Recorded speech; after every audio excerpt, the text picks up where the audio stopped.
Selamu alaikum të nderuar dëgjues të radios Dituria Islame, ju përshëndesim nga studio në Prishtinë. Jemi në emisionin Jeta me Kur'an, është pjesa e radhës që rrjedhimisht i bie të jetë pjesa e tretë e këtij programi për sonte të emisionit Jeta me Kur'an. Është cikli i 13 i emisioneve që po realizojmë së bashku. Dhe në pjesën e tretë, në përmbajtjen e pjesës së tretë, do të flasim për rregullat, dispozitat e divorcit në Kur'an dhe Sunet. Kështu do të jetë vazhdimi i pjesës tretë të programit, prandaj ne pa humbur kohë, menjëherë kalojmë fjalën tek profesor doktor Hafiz Hajreddin Hoxha, i cili është drejt për së drejti me ne dhe po vazhdojmë të trajtojmë këto pjesë të programit të drejt për drejt. Doktor, fjala për ju.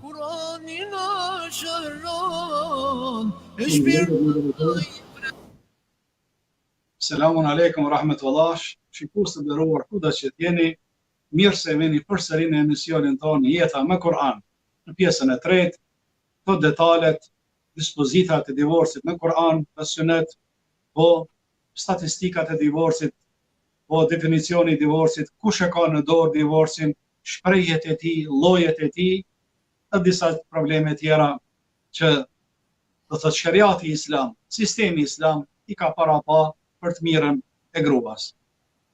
Dispozitat e divorcit, talaku në Kur'an dhe Sunet, po padyshim se në botë një shikim, do thotë një analizë të shpejtë, është në rritje sipër dhe është në gjendje alarmante, nuk është për të gëzuar, po edhe në Kosovë tek ne divorci do thotë sipas statistikave të fundit të vitit 2017 ka qenë 17 deri 19%, domethënë rastet e martesave.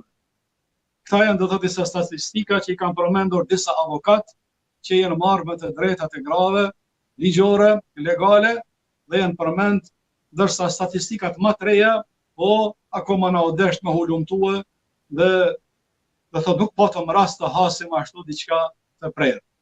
Mirë, për vitin 2017 kështu flasin. Dhe vrejet shumë tek ne në Kosovë, vëllezër sidomos mundemi me një komparizim para lufte, para vitit 1995-96, Kosova, po më thënë trojet shqiptare, po Kosova, Maqedonia, do thotë pothuajse kanë qenë vendet më minimale në botë që ka qenë, do thotë, të regjistruara rastet e divorcit. Mirë, po pas luftës, këtu do thotë ka ndodhur një dëm i madh në aspektin fetar, moral dhe kulturor vendit tonë, me ardhjen e forcave të Kombeve të Bashkuara të NATO-s. Ata na kanë bën neve disa të mira aspektin politik, po dhe shtetëror, po për me marrë na pavarësinë tonë, shtetin tonë të Kosovës, dhe me largue, dhe thot, gjakatarin sërb, apo okupatorin sërb, këtë aspekt mirë, shumë, mirë për anën tjetër, dhe kanë ndikuar shumë negativisht, dhe thot, ata që të martohen me bijat tona, me motrat tona, po me raste nga Afrika, nga Amerika, nga vende tjera, siç i dini edhe ju, kështu që dhe thot ka ndodhur shumë shpesh edhe, do thotë që ka ndodhur mashtrime, vajzat tona, motrat tona janë mashtruar me ata ushtar, kinse po shkojnë po jetojnë përgjithmonë në Amerikë, apo në Angli, apo në Gjermani, mirë, por nuk kanë mujt me kuptue që ajo martesë ka qenë martesë sezonale, përderisa ka qenë misioni i tyre në Kosovë. Dhe kështu asaj dite pastaj kanë filluar edhe me rrymën globale tani në botë, do thotë është në shtim. Gjë që nuk sinjalizon pozitivisht, është keq situata. Është keq situata dhe si institucionet në këtë aspekt duhet punojnë më shumë, sidomos institucionet fetare, po të organizojnë kurse, trajnimi, po për vajzat tona, për motrat tona, për gratë tona, dhe thot, para se më martu, për burrin dhe për gruan, dhe të bëhet ai kurs trajnimi obligativ. Obligativ. Po nuk realizohet martesa, po nuk shohet certifikata e kurorës, po liçaji pa e kry atë kurs. Në mënyrë që të reduktohet numri i divorcit, ta kuptojmë dy palë njëri tjetrin, ta kuptojnë rëndësinë e martesës, ta kuptojnë rëndësinë burrit, ta kupton rëndësinë e gruas, gruaja ta kupton rëndësinë e burrit. Dhe kështu veprohet në Malezi, kështu veprohet në Brunei, edhe kështu veprohet në Indonezi. Këtu në Katar kanë filluar, edhe tani me praktiku, mirë po, të thot jo obligative, po konsultative, konsultohen. A sipas mendimin tim, unë e kisha bërë të obligative për çdo femër muslimane dhe mashkull musliman që duhet që don të martohet. Prandaj gjendja nuk është mirë. Definicioni i divorcit, çka kanë bërë dietarët të tre medhebet të malikive, të shafive, domethënë, dhe të hambelive, humbja e të drejtës së burrit prej niqahit, prishja e niqahit me fjalë të caktuara. Që kjo definicion? Burri e humb drejtën do të nga niqahi, apo prish niqahin me fjalë të caktuara. Kjo është definicioni i talakut apo lëshimit të gruas. Ndërsa të Hanefit, prishja e kontratës apo kurorës së niqahit me fjalë, me shprehje të caktuara. Më thonë se prishja e kontratës apo kurorës, po me fjalë të caktuara, ose sipas mendimeve të dietarëve të tjerë, po humbja e të drejtës së burrit. Si të ndodh kjo fjala?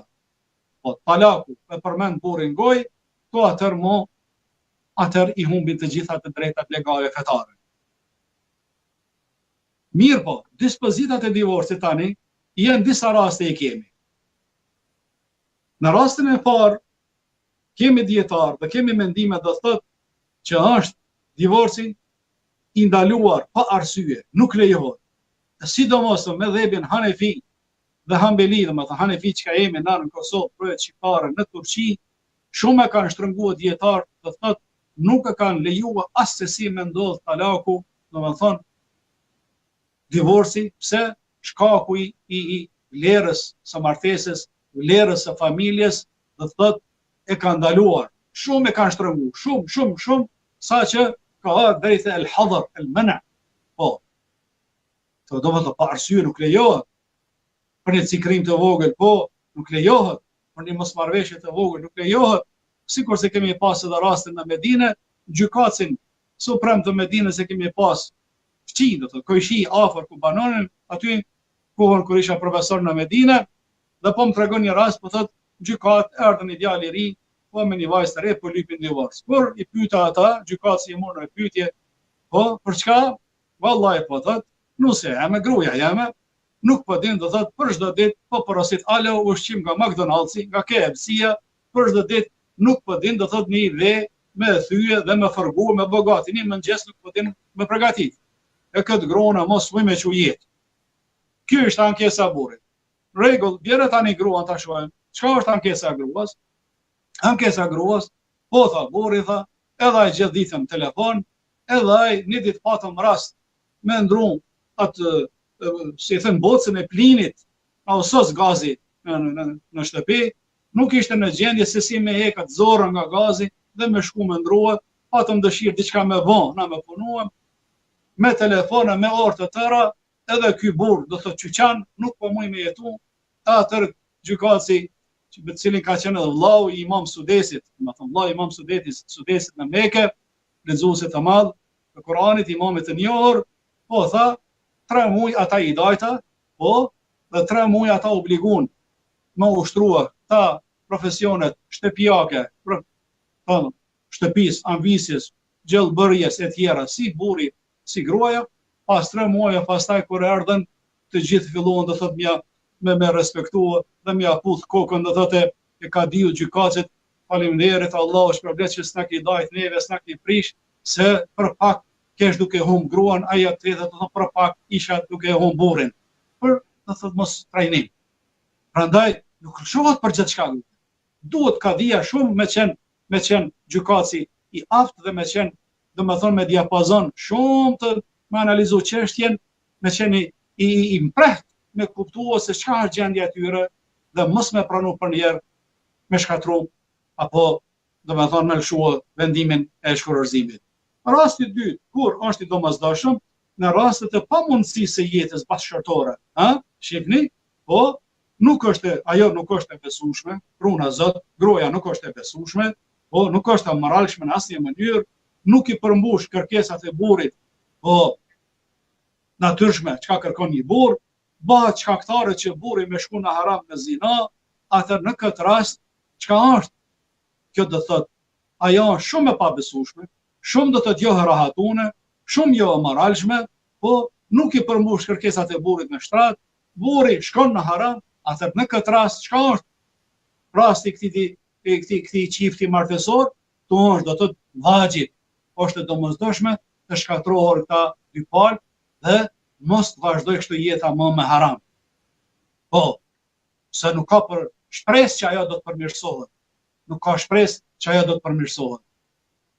Po edhe ana tjetër tani, groja dikush mund me thonë, po nëse burri është jo i moralshëm, jo i sjellshëm, nuk i përmbush edhe kërkesat e gruas në shtrat edhe ai, po, atëherë ajo gruaja ndoshta po mendon për haram edhe ajo si burri.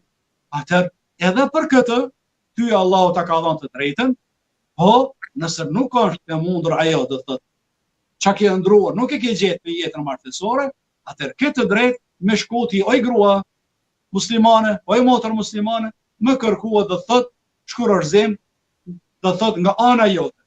A kjo lejohet?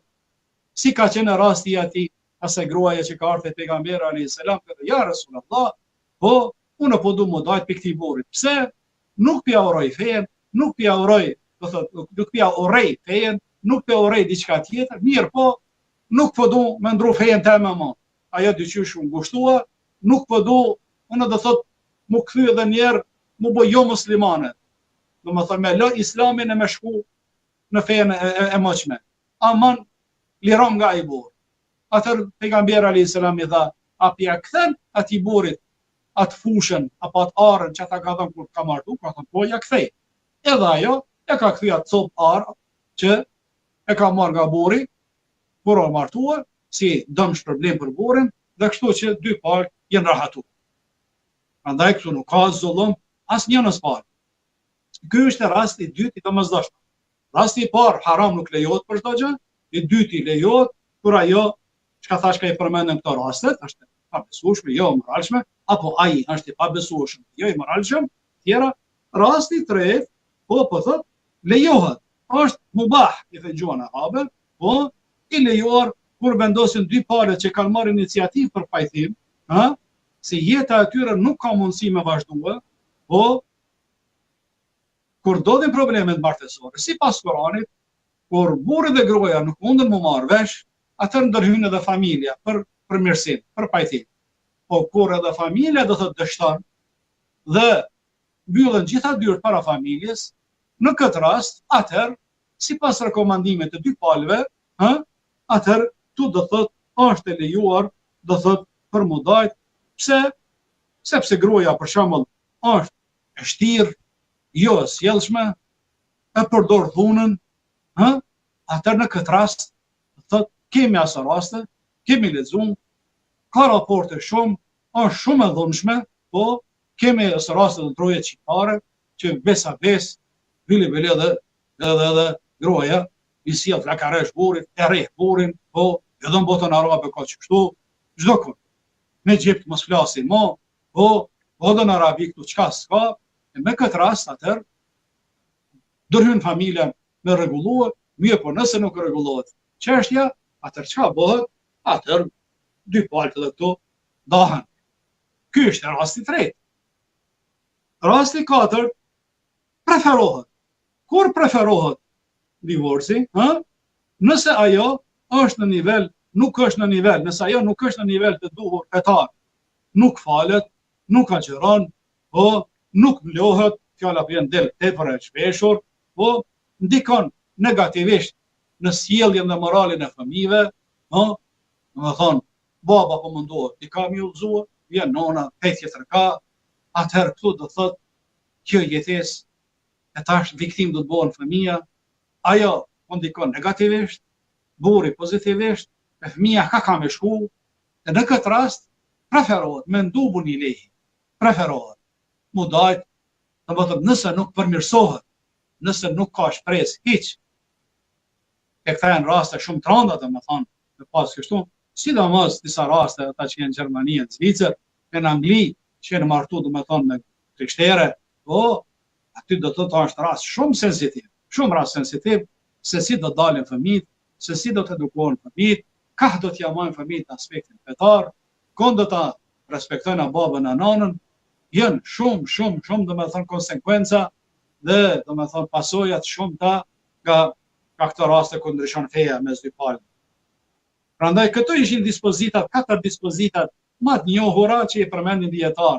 Do thotë nuk bën për gjithçka, po është i domosdoshëm kur ajo është e pamoralshme apo ai është i pamoralshëm, po lejohet mu dajt kur gruaja është e shtirë, kur gruaja është jo e sjellshme, e dhunshme, për familjarët nuk kanë shpresë me rregullue, tu lejohet.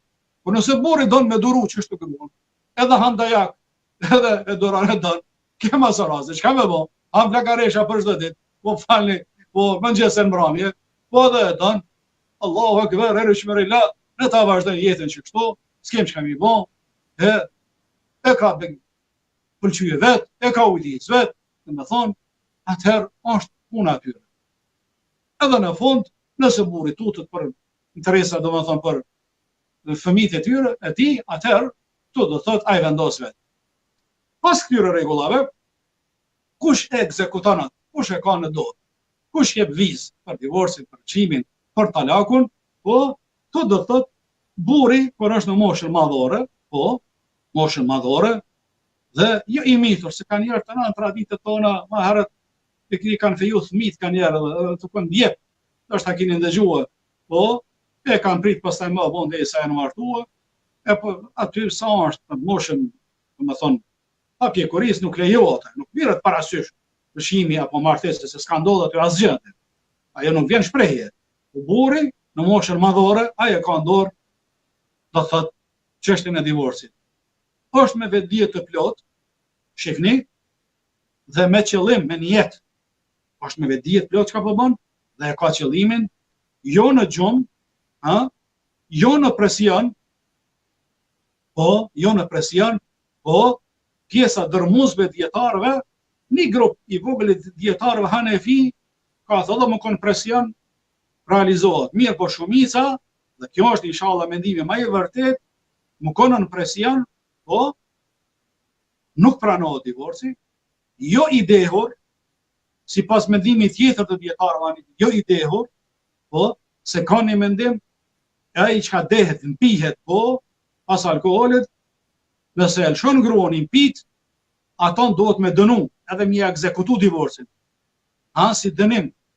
Mirë, po gjatë analizave tona dhe komparizimit të mendimeve të dietarëve dhe leximit në këtë çështje, e kemi pa që mendimi i shumicës tjetër dietarëve, por është i mpit, nuk realizohet edhe divorci, dëshira dhe vullneti i lirë, në plot dëshirë, dikush e bën këtë, me vullnet, ose i autorizuari për divorc.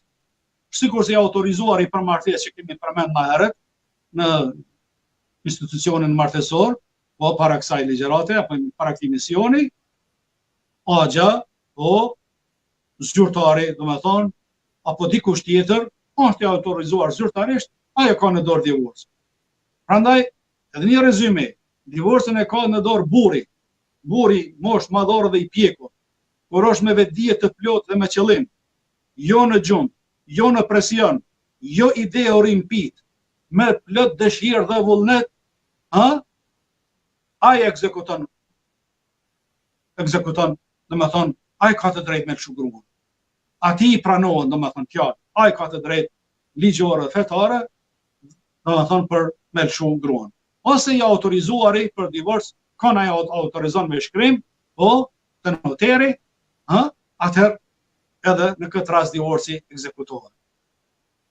Çka janë shprehjet e divorcit? Me çfarë shprehje dihet që divorci u bë? Shprehjet e divorcit, të talakut, ekzekutohen, po thotë, me dietarët i kanë përmend me fjalë gojore të caktuara, të qarta, si për shembull i ka thonë gruas ti je e lëshuar, ti je e ndar, të lëshova, je e lirë, ta fjalë qarta. Nëse i përdor këta fjalë, realizohet divorci. me shkresë speciale. Numër 2, me shkresa speciale, fjalë si ka thënë me gojë, po i ka bë me shkresa, me mesazh në telefon. Po. Numër 3, me shenja, sinjale, nëse është shurdh me mec, tash ka ardhe, kemi raste që shurdh me mec e të martuar, po, atëherë me shenja pranohet në gjuhën e shurdh me meceve, realizohet, ose me fjalë indirekte. Me fjalë indirekte. Këta ishin fjalë direkte. Të lëshova, ti e ndarë, ti e lirë, po, ti e lëshuar, po, me shkresa, ose fjalë indirekte. Për okolla, çka do me thonë, i thot, shko të nona, shko të prinderit, largohu, nuk du me të pa, po.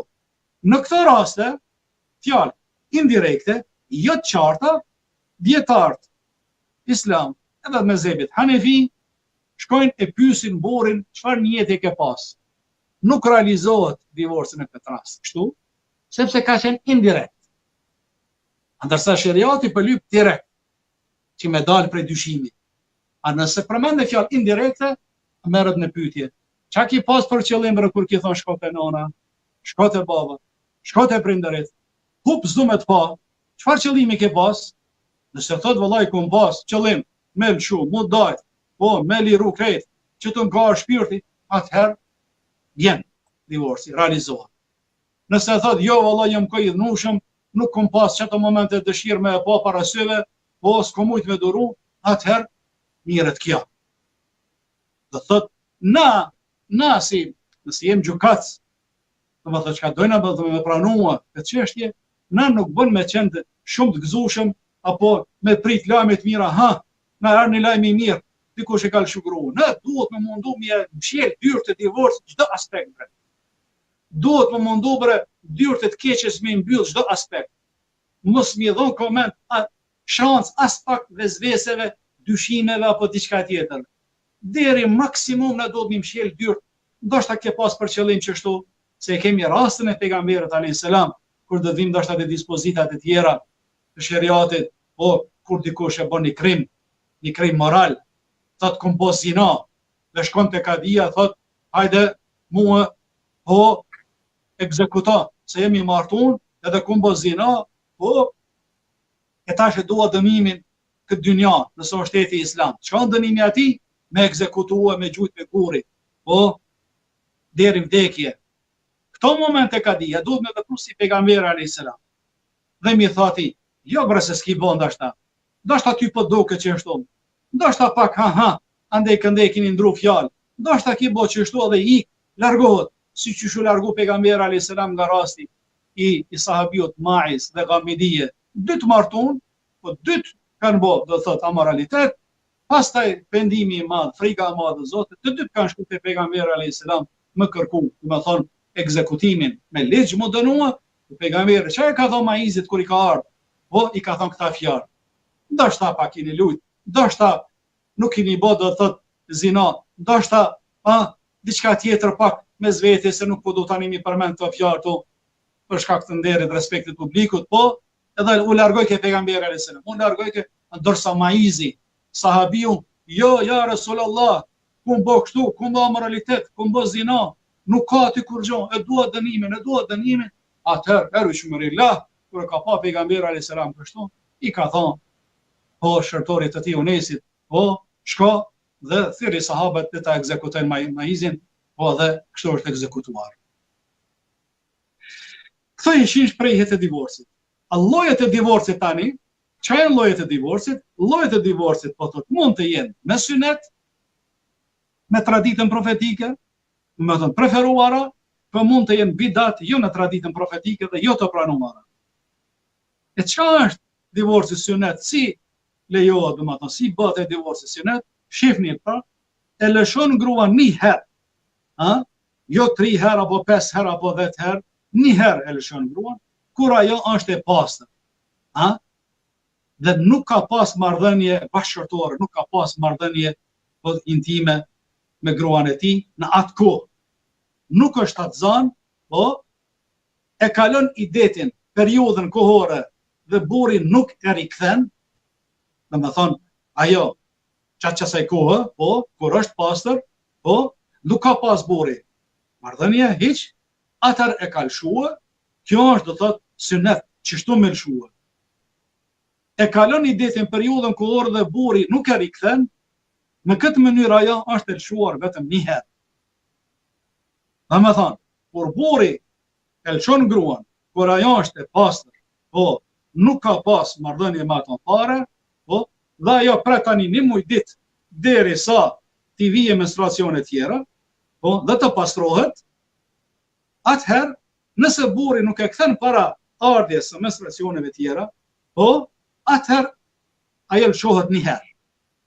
Domethënë, prej 3 rasteve tani që ka të drejt burri me lëshu, një pikë tani e hupi, një herë ju lëshu grup. E tash, nëse gjithsaj kohë nuk e rikthen, ajo rëpërtrin një qahin do thotë përsëri, domethënë me kuror të ri dhe me meher të ri, e rikthen gruan, mirë për një herë, domethënë ka humb. Ka humb një herë. Nëse tani për s'dyti herë përsëri ndodh diçka, atëherë kjo është ajo metoda profetike se si me lëshua me synet. Kur ajo është e pastër dhe pa pas marrëdhënie me burrin. Tani shtrohet pyetja, pse kështu është me synet? Çfarë mençurie ka këtu sheriati? Dhe thot jeta në Koran, pse kështu bën? Pa tani gruaja tash, mas shumë të problemet kur ndodhin, po si shifni tani këtu kur është me bidat, shifni me lëshua gruan pas ndaljes së ciklit mujor, ju ka ndalë domethënë cikli mujor, pas marrëdhënieve seksuale, pas marrëdhënieve bashkëtorë, ose kur ajo është me menstruacione, me përmuajshmet e saj, ose lehon, po dhe me një mezhlis i thot asaj, ti e lëshuar 3 herë, apo 5 herë, apo 10 herë. Kjo është domethënë bidat, me lëshu pas ndaljes. Domethënë kur është ajo pastër, mirë po, jo vetëm kur është e pastër, ai ka pas marrëdhënie, po ato, ose kur ajo është me menstruacione gjatë kësaj kohe që nuk lejohet, po ose kur ka lind ajo, është lehon, është bidat, gjunaj, keq, dhe disa mezhebe nuk pranohet fare kjo, dhe me një mezhlis i thot, jo një herë, po i thot, ti je lëshune 3 herë, ti je lëshune 5 herë, ti je lëshune 100 herë, po i përdor këto termet. Kështu. Kjo metodë, thot, është metodë antiprofetike, antifetare, jo njerëzore, jo fetare, jo humane, dhe ana tjetër që thash, shifni, kur është ajo do thotë e pastër, pa kontakt, pa pas marrëdhënie, atëherë nëse don me lëshu e lëshon. Nëse jo, e mban. Pse kështu do thotë kjo është bidat, kjo lloj tjetër? Pse? Ky gjest është haram dhe nëse ai e lëshon gruan e ka për detyrë me rikthye sipas mëdhëbit Hanefi, sepse nuk i ngjihen këto divorce. Shifni mëshira e sheriatit. Nëse e lëshon këto raste, kur është, domethënë, tamam drita e kuqe, shifni përpara ashtu, bën shkelje të rregullave fetare, nuk i ngjihet. Peja prap, 100 herë ti lëshoj e gruan, por nuk nxihet. Sepse ki darti qysh me nënçmuar, ka qenë ato gjendje kur ajo do të thonë është psikikisht dhe shpirt desht, por nuk ka qenë në gjendje të mirë, e the ke shfrytzuar rastin edhe je dajt prej saj. Peja nuk ta lejon ty kështu. Shifni çfarë mençuri, çfarë të drejta i ka dhënë Allahu xhaleshani. Këto ishin disa rregulla në pika të shkurtra për të gjëra, pa hyrë në detale, se ka shumë probleme jeta martësore, llojet e presioneve, po mes burrit dhe gruas do të thotë çka ndodhin sot, mirë po besoj që me këto sisteme që ai përmendon vëllezër të ndershëm, motra të ndershme, inshallah nuk bie puna deri këtu. Lutjen e Allahu xhaleshano dhe unë lutem për ju dhe vetë dhe fëmijët e mi, inshallah nuk na mundson Allah me i pa të ditë të këqija në jetën tonë martësore. Se janë tranda dhe janë do thotë me pasoja dhe me të vërtetë është provim i rëndësishëm. Po, kush sprovohet, atër kjo është e rrugdalja, këto janë ato ligjet legale dhe sistemi Allahu xhaleshano për të dy palët. Është legjitime, është me Kur'an, i ka të drejtat e saj, nëse ka fëmijë, po ka ligje, ka rregullore, i deti çka thash. për atë grad, çka është i deti çka thash ajo periudha kohore me prit, po kur i vind për muajshmet e saja, pret derisa të kryhet, derisa të pastrohet, po atëherë do thotë kjo është ajo i deti. Një grua e cila tani është divorcuar nga burri dhe i ka ciklet punore, i ka për muajshmet e saja, atëherë kjo duhet me prit 3 muaj ditë. Po, një pas ciklin mujor, mu pastru, ciklin mujor, mu pastru, ciklin mujor, mu pastru, pastaj do të thotë ajo mundet mu martu me burr tjetër. Por nëse ndonjë grua tani është e moshuar dhe nuk i ka ato ciklet mujore, për muajshmet e mujore, atëherë ajetet e surës të Talak që e përmenda më herët, po 3 muaj ditë. Po, wallahi ya'isna min al-mahid min nisaikum in irtabtum fa iddatuhunna 3 ashhur wallahi lam yahidn. Po, edhe ato cilët nuk kanë cikle mujore presin 3 muaj.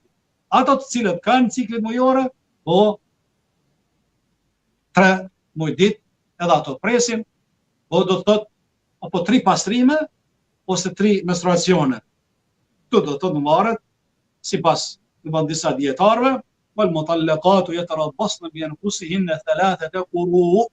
Po ata të cilët janë të divorcuara presin do thotë fjala quru, komentatorët e Kuranit e kanë komentuar edhe për ciklin mujor, po edhe për pastrimin, ose presin 3 pastrime ose 3 cikle mujor.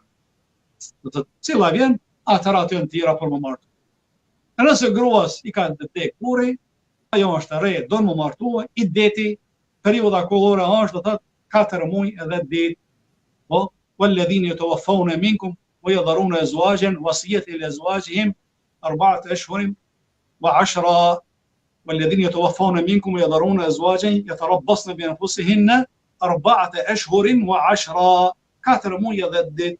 Pse? Brenda këtyre 4 muaj edhe ditëve ajo shifet a është atë zanë apo jo prej burrit parë, nëse është atë zanë pret deri lindje, pas lindjes martohet, nëse nuk është atë zanë, mas 4 muaj edhe ditëve ajo do të 4 ditë më. Këto ishin këto dispozitat e shariatit sa i përket institucionit martesor, familjes në Islam. Allahu ju shpërbleft, Allahu ju rujt, me kaq vim në përfundim të pjesës së tretë dhe inshallah shifemi në emisione tjera dhe sisteme tjera islame dhe kështu flasim publikut, kështu i flasim intelektualëve, kështu dalim me programe hyjnore do thotë me detale në aspektin akademik dhe fetar dhe shkencor për më thonë ja pra kjo është jeta me Kur'an. Kështu zhvillohet jeta me Kur'an. Të drejtat e çdo kujt janë të ruajtura, nuk janë të shkelura. Faleminderit. Allahu ju ruajt, inshallah shihemi emisione tjera. Tani për një kohë të shkurtë po marrim disa pyetje rreth temave nëse ka diçka dhe mos të zgjasim më shumë sa është inshallah nata e madhe për ju edhe për ne. E ta shfrytëzojmë kohën tani pak me lutje, e me istighfar, e me ibadet, e me falje, kërkim falje të gjunave të. Alhamdulillahi rabbil alamin. Faleminderit. Faleminderit doktor shumë për sqarimet në këtë temë. Ne do të nisim më një herë me leximin e pyetjet që kanë arritur nga dëgjuesit tanë. Vjen nga Radie Hoxha pyetja e parë, thotë selam aleikum Hafiz, i nderuar juve dhe dëgjuesve ju uroj natën e Kadrit. Thotë pyetja ime është cilat janë mënyrat më të mira për të ruajtur moralin islam në këtë kohë të vështira të globalizimit, ku jetojmë të thotë dhe përfshihemi në to.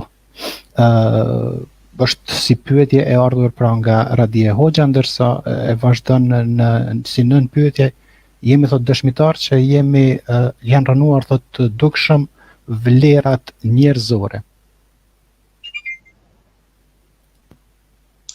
Po,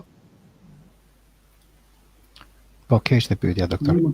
Po, të falenderojmë Zëjushën Radie për inkuadrimin e saj dhe komentet dhe pyetjet. Faleminderit për urimin e natës së madhe dhe ne urojmë juve, inshallah jemi shëndosh të rahat, inshallah kjo natë është plot begati dhe bereqet dhe paqe, çka i kemi miratet tona, dëshirat tona, niyetet tona, inshallah Allahu xhalla shanuhu na i plotson, gabimet na i fal dhe presim një ditë më të mirë.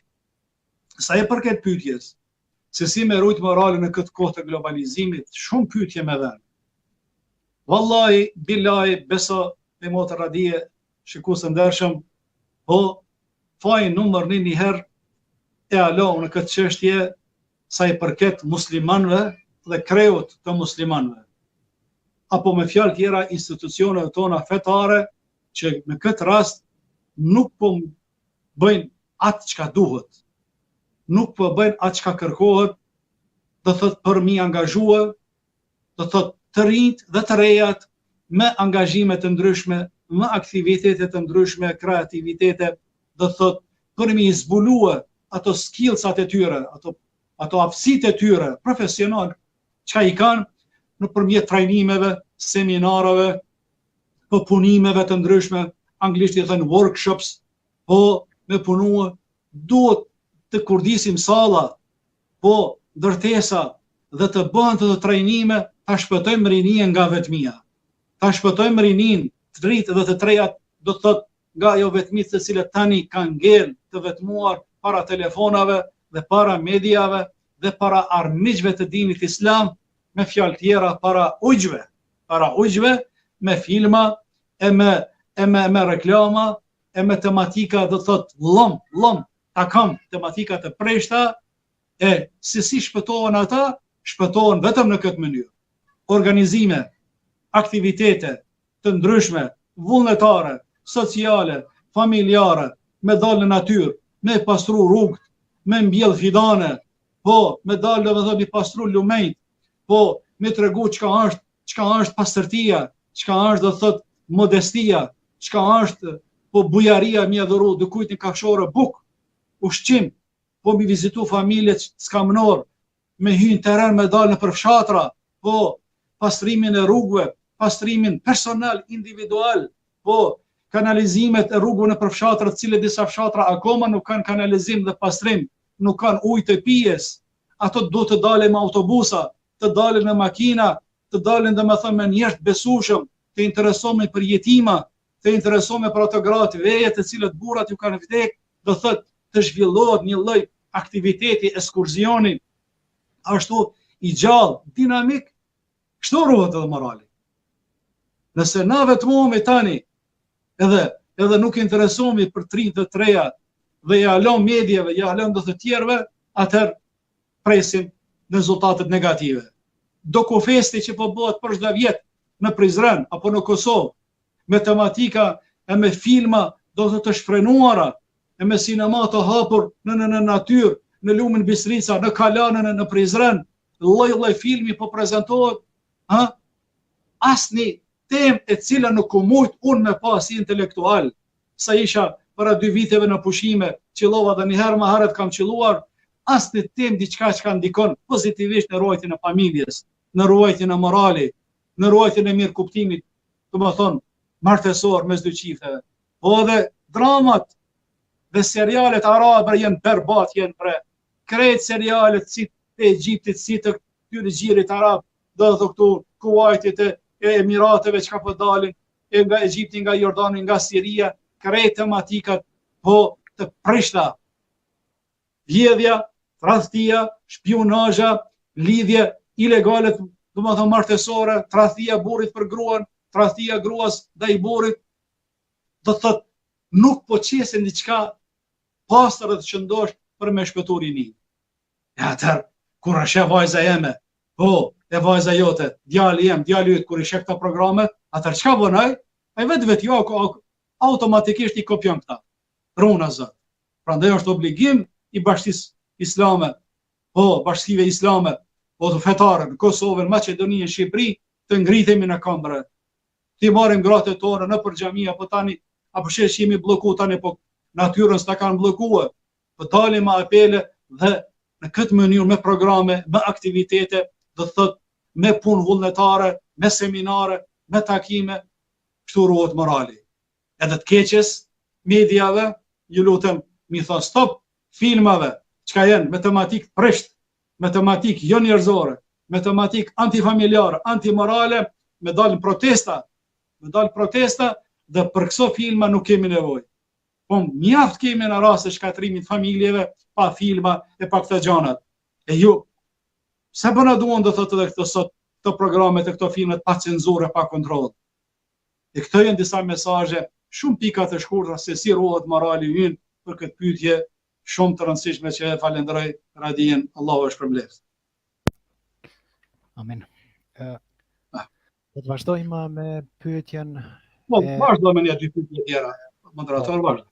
Do të vazhdojmë edhe me pyetjen e radhës, pra që ka rritur, thotë shprehjen tahlak, nëse e përdor 3 herë, a duhet të përdoret do thotë 3 herë në kohë të ndryshme apo 3 herë në të njëjtën kohë? Këtu ka detale dietarët islam apo juristët. Fjala talak, lëshim, me një mejlis, me një vend, 3 herë, i thëtë asaj, si pas një mendimi, ajo realizohet, ekzekutohet. Vëllë 3 herë, dhe me thonë. Mo, shkoj gruja. Kjo një mendim. Po si mendimi tjetër, cilët sot, japin fetva, dhe kanë dhënë fetva disa dietarë të mëdhenj, po, me një mejlis, me një herë, nëse e përmend, i thëtë asaj, ti e lëshuar 3 herë, 5 herë, 10 herë, ajo konsiderohet një. Me rujt martesën, me rujt do me thonë institucionin martesor, dhe disa dietarë, dhe ka argumente do me thonë për këtë çështje nga disa tabiin dhe disa sahab, shokët e pejgamberit alayhis salam, disa dietarë bashkohor, të cilët e kanë konsideruar me një mejlis, nëse e përdor më shumë se një herë fjalën talak, shkurorzim, i thëtë asaj të lëshova, të shkurorzova, po ti e ndar 10 herë, 5 herë, 3 herë, ajo konsiderohet një. Nëse ndrohen mejliset, rastet, atëherë ato bin, konsiderohet po. Do me thonë, sa herë ka përdor, sot një herë, nesër një herë para dite, një herë mas dite, po, atëherë kjo konsiderohet dhe nëse e përdor 3 herë, do me thonë, atëherë, si e tregu me herët, nuk ka të drejtë mo, ajo martesë është haram, më madhë gru me fjetë, duhet me dalë, do me thonë, me përcjell procedurat e prishjes së kurorës. Doktor edhe që gratë mos i nxjerrin nga shtëpia. Kur dodhem, do me thonë, rasti i parë apo i dytë, mos dalin prej shtëpive sipas ajeteve koranore që i komentuam, sepse aty mund të rikthehen përsëri të pajtohen çiftet. Doktor, edhe pyetja e fundit që ka arritur thotë nëse burri nga nervoza e ka thënë këtë fjalë, ka kthim mbrapa apo duhet ekzekutuar divorci? Nga nervoza, këtu tash i ka komente të dietarëve, nëse nga nervoza apo nga i dhërimi nga një herë ai e up kontrollin, është të jetë i nervozuar, nuk din çka flet, nuk din hiç. Po, është nervoz do me thonë ekstrem, atëherë, sipas disave, kjo do thotë nuk konsiderohet inshallah se është ka plu mendjen e tij nervoza, hidhrimi dhe ai nuk o gjendje tani do thotë me gjykua apo me mendua drejt. Nëse është në nervoze thjesht, zakonisht, sipas disa dietarëve tjerë, kjo ndodh do thotë kur edhe nervozohet burri me grua, nervoze thjesht. Është i vetëdijshëm çka po flet, është i vetëdijshëm çka po fol, atëherë atij i bën do thotë i ekzekutohet talaku apo divorci. Ashtu. Po. Doktor i dashur, këto ishin pyetjet që kanë arritur në këtë program dhe që kanë të bëjnë do thotë me temën. Ka pas shumë prej dëgjuesve të cilët na kanë përshëndet dhe na e kanë uruar natën e Kadrit dhe po sigurisht me shumë komente me shumë lutje dhe me shumë komente të mira të cilat na janë drejtuar në këtë program, prandaj në emër të gjithë atyre që na kanë përshëndetur, patjetër edhe ne duhet që t'i përshëndesim, besoj edhe t'ju urojmë nëse veç do t'jetë sonte nata e Kadrit. Ashtu pra, i faleminderit edhe juve, edhe ata i falenderoj të gjithë me zemër për shkresat e tyre, për kohën e tyre, për mesazhet e tyre. Allahu inshallah u pranon lutjet sonte, u fal gabimet tuaja dhe tonat. Inshallah u realizon dëshirat tuaja çka keni, synimet e tuaja, niyetet e mira. Ktheuni te Allahu xhaleshanu me zemër, ripërtrini edhe një imanin e juaj me pendime të sinqerta, po dhe ristartoni edhe një jetën e juaj ashtu me një start, duke shpresuar nga Allahu xhaleshanu se do të bëhet mirë inshallah. Allahu ju ndihmoft. të shifemi në emisione tjera. Alhamdulillahi Rabbil Alamin. Faleminderit moderator, faleminderit edhe për shkëlqyer. Faleminderit shumë doktor, ju përshëndesim, selamu alaikum dhe ju dëshirojmë një javë të mbarë deri në emisionin e radhës. Ju dëshirojmë shëndet edhe Zoti ju apranoft agjërimin e këtij muaji Ramazan dhe gjitha lutjet e juaja u bëfshin realitet. Amin, faleminderit. Allahu. Të nderuar dëgjues, të dashur miq të radios Dituria Islame, ishim në transmetim të drejtë për drejtë në radio dituriaislame.net. Ishte ky emisioni Jeta me Kur'an, cikli i 13 i transmetimeve që kemi realizuar së bashku me profesor Dr. Hafiz Hajreddin Hoxha, me të cilin u përshëndetëm dhe e shkëputëm linjën për sonte, ndërsa këtu edhe vjen fundi i transmetimit të këtij programi për sonte. Në emër të stafit të radios Dituria Islame, në emër të gjithë ekipës që përkujdesen për realizimin e emisioneve tona, dhe në emrin tim Avni Lugiqi, ju përshëndes duke ju dëshiruar një natë të qetë, gjumë të ëmbël, nesër një ditë të mbarë suksesshme, sigurisht syfyr të këndshëm, e nesër një ditë të mirë të agjerimit. Deri në takimin tonë të radhës, mbesni në mëshirën e të Madhit Zot. Assalamu alaikum. Natën e mirë.